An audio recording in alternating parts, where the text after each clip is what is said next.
Un fiume umano alla manifestazione per la flottiglia e la Palestina. Treviso occupata dai binari al put.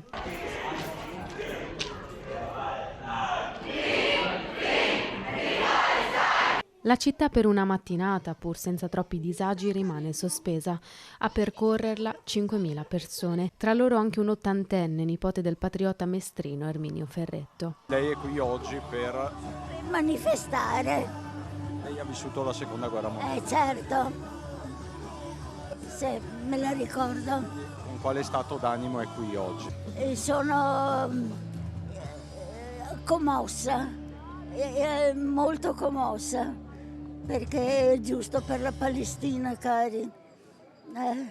Penso sia bello vedere anche tutti questi giovani. Bellissimo. Un corteo cominciato da Via Dandolo davanti ai cancelli della CGIL, presente anche la segretaria regionale che torna sul tema della legittimità dello sciopero. Lo sciopero è perfettamente legittimo, noi impugneremo quella delibera della Commissione di garanzia perché le motivazioni che ci hanno portato a dichiarare lo sciopero generale con tempestività, quindi senza i preavvisi, sono quelle della violazione dei diritti costituzionali di alcuni cittadini italiani che erano sopra la flottiglia. Abbiamo garantito dentro alla legge i servizi minimi essenziali, come è previsto. Ma in piazza c'erano soprattutto studenti e studentesse e i sindacati di base. Si è partiti dalla mattina col blocco del terraglio, con il blocco della stazione dei treni.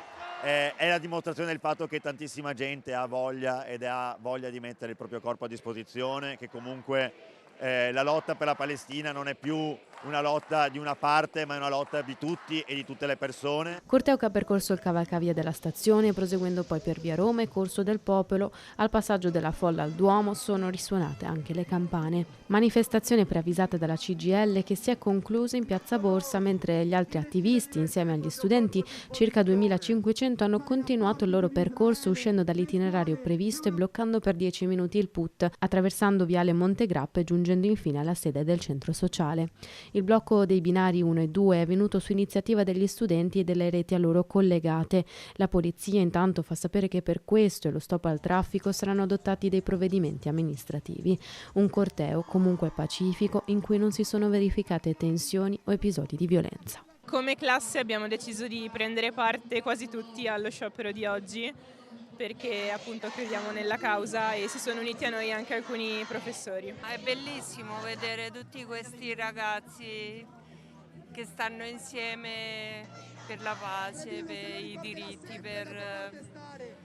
È bellissimo perché non li vedi sempre, perché vivi di lavoro dalla mattina alla sera e vederli tutti insieme, io mi commuovo perché sono il futuro loro. Per me sì, è una questione proprio educativa perché i piccoli abbiano bisogno anche di questo per vedere che siamo umani e facciamo qualcosa per il mondo e non restiamo fermi solo a guardare nel nostro piccolo.